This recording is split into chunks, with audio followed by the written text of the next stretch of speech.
कि लोकतंत्र में लोकतांत्रिक अधिकार जो वोट का अधिकार है उसकी डकैती कर रही है चुनाव आयोग। निश्चित तौर पर प्रयुक्त की जाएगी कि एक एक वोट की रखवाली आपको मुस्तैदी से कर, एक एक वोट को बचाए रखना।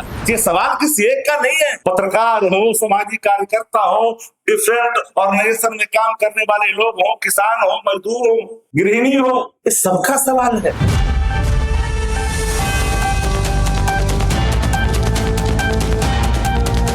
आरजेडी के मुख्य प्रवक्ता शक्ति सिंह यादव जो है केंद्र सरकार पर अब ये आरोप लगा रहे हैं कि देखिए बिहार में जो वंचित, पिछड़ा और अति पिछड़ा का जो है वोट का अधिकार, मतदान का अधिकार छीना जा रहा है और राहुल गांधी बिहार में वोट अधिकार यात्रा पे आ रहे हैं। नमस्कार कृष्णा, मेरा नाम है, आपने देखना शुरू कर दिया है एकदम कड़क।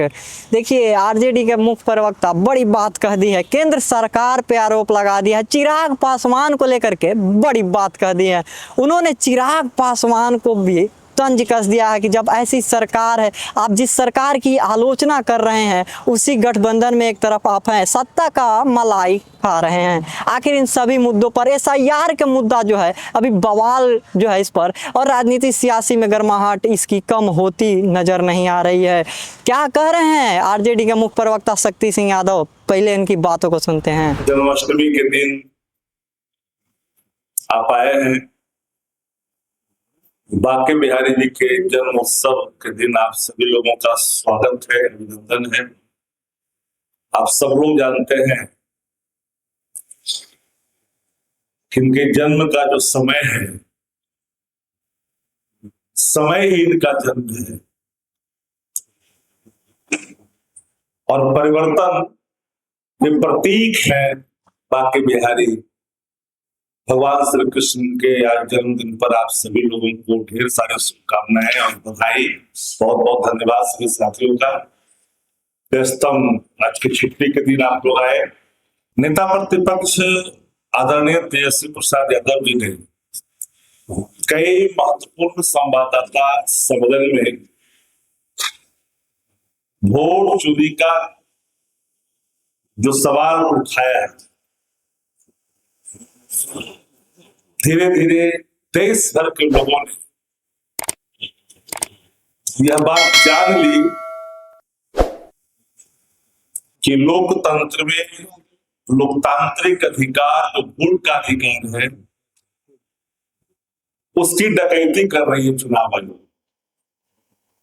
और प्रथम दृष्टया में ये प्रमाणित भी हो चुका है। अगर आजाद भारत में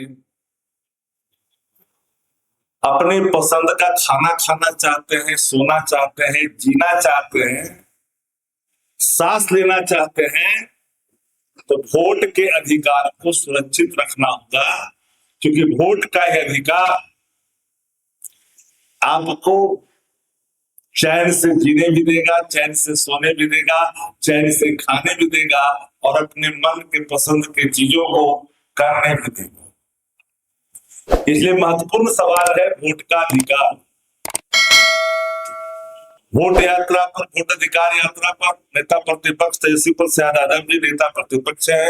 एक संयोग है कि दोनों नेता विपक्ष लोकसभा में राहुल गांधी जी, वो भी इस कार्यक्रम में सब लोग साथ हैं।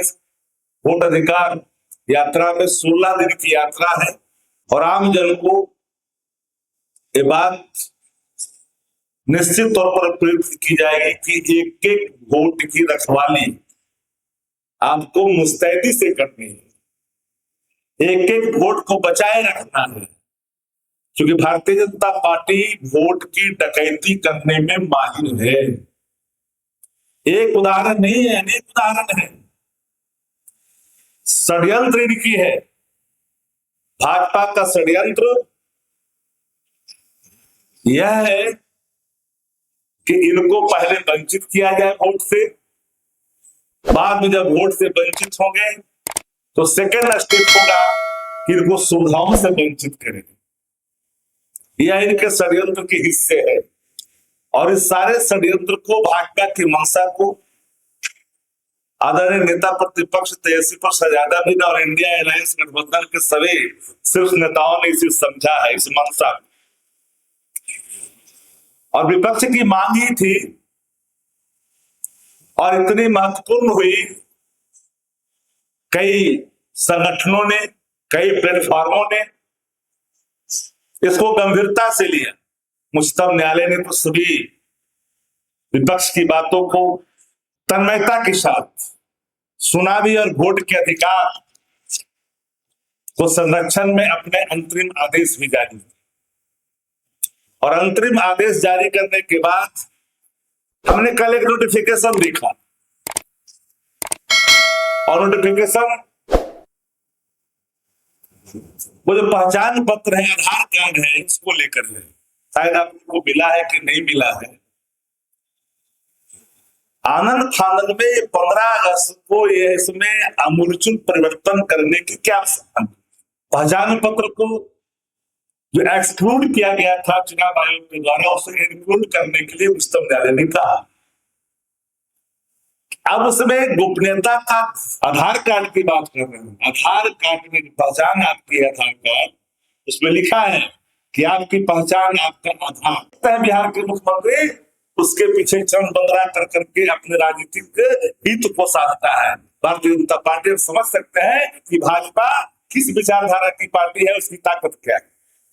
आज तक भारतीय जनता पार्टी इतने दिनों से अगर जहां जहां सत्ता में है तो सिर्फ वोट की चोरी करके, उसके पास अपना कोई वोट नहीं है। जिस तरह से संस्थानों को दुरुपयोग किया है सीबीआई, ईडी और आईटी का इस देश में, अब चुनाव आयोग का भी इस्तेमाल चुनाव जीतने के लिए भारतीय जनता पार्टी करना चाहती है। इसलिए साथियों, हम आपको आज कहा 16 दिन की यात्रा नेता प्रतिपक्ष तेजस्वी जी का होने जा रहा है। सासाराम से शुरुआत होगी। दोनों नेता प्रतिपक्ष एक महज संयोग मत समझिए, देश की राजनीति में एक बड़े परिवर्तन की तारीख लिखी जाएगी उस दिन से, जहां वोट के अधिकार की रक्षा के लिए लोग, बिहार जितने भी लोग हैं, किसी धर्म और किसी मजहब के मानने वाले लोग हैं, किसी जाति के हैं, औरत हुए मर्द हो, सबके वोटों का अधिकार की रक्षा का संकल्प है, निहित है और उसको लेकर के यात्रा पर निकल रहे हैं। इसलिए हमको लगा कि आप लोगों को जो आधार, जो पहचान की बात की जा रही है, एकाएक परिवर्तन करने का जो निर्णय, इसके पीछे की मंशा मोबाइल वोटरों को उसमें नामित करने का है। एक व्यक्ति 5 वर्ष में एक बार वोट देता है विधायक के लिए, एक बार देता है लोकसभा के लिए, अगर मध्यावधि चुनाव नहीं हो तो, और फिर अपने पंचायतों में देता है। लेकिन एक ही व्यक्ति कोई गुजरात में दे, कोई पटना में आके दे, फिर जहां जहां चुनाव हो वहां वहां नाम नामित करके दे, तो ये मोबाइल वोटर भी एक खतरा है। इस पर भी पूरी चौकीदारी करने की जरूरत है। बिहार के तमाम लोगों के, तमाम बूथों पर रहने वाले होशमंद कार्यकर्ता चाहे किसी दल के हों, लेकिन इतनी बात ख्याल करनी चाहिए कि आपके बूथों पर कोई फर्जी बाहर के लोग आकर करके वोट ना बने। यह भी अदा करना चाहते हैं, क्योंकि पहचान पत्र जो आधार कार्ड का जो पहचान पत्र है उसमें तब्दीलियां आई है। एक खतरे का संकेत है। मेरा बाप का नाम नहीं रहेगा, मेरी माँ का नाम नहीं रहेगा। राम कौन है, श्याम कौन है, घनश्याम कौन है, रमेश कौन है, दिनेश कौन है, गणेश कौन है, प्रीतम कौन है, रंजन कौन है, हैप्पी कौन है, कैसे पहचान होगी? इसमें कौन सी गोपनीयता की बात आ गई है कि गोपनीयता रखा जाएगा? ये अमेंडमेंट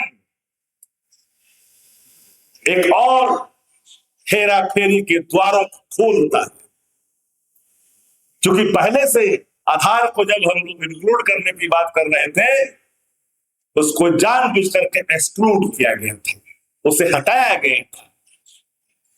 अब मान लीजिए, अब तो बातें आ गई है, तो पहले लोग मजाक बना रहे थे। अब पता है कि जिसका नाम बाहर जाएगा, विदेश चल जाएगा, मान लीजिए बगल में नेपाल चला गया घूमने के लिए, बर्मा भूटान चला गया, पूछ देगा आपसे कि आप कौन, तो बोलिएगा मेरा नाम हैप्पी है, रंजन है। कहाँ से आए हैं? तो भारत से आए हैं। आपके पास कोई पहचान दिखाएगा? आधार। बोलो आपके यहाँ तो आधार की कोई मान्यता ही नहीं है।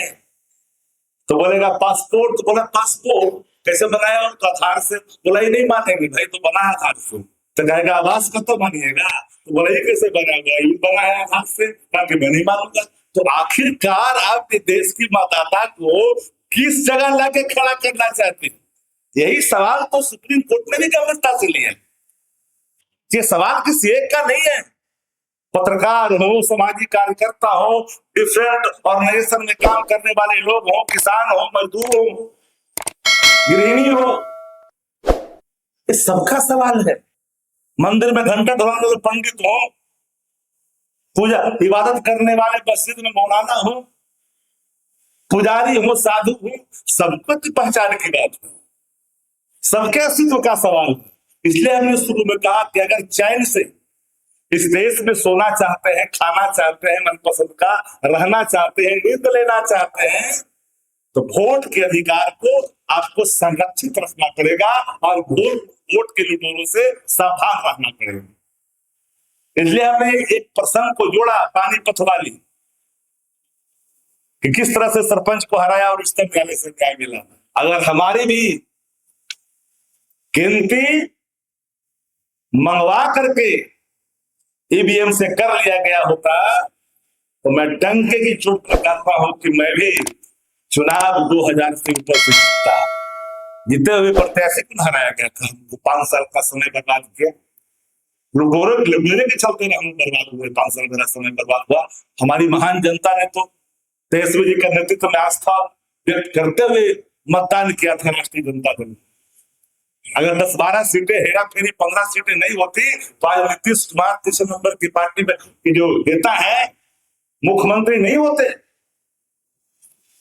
इसलिए हमने इस सवाल को जोर देकर के हमको लगा कि 3 बिंदु महत्वपूर्ण है।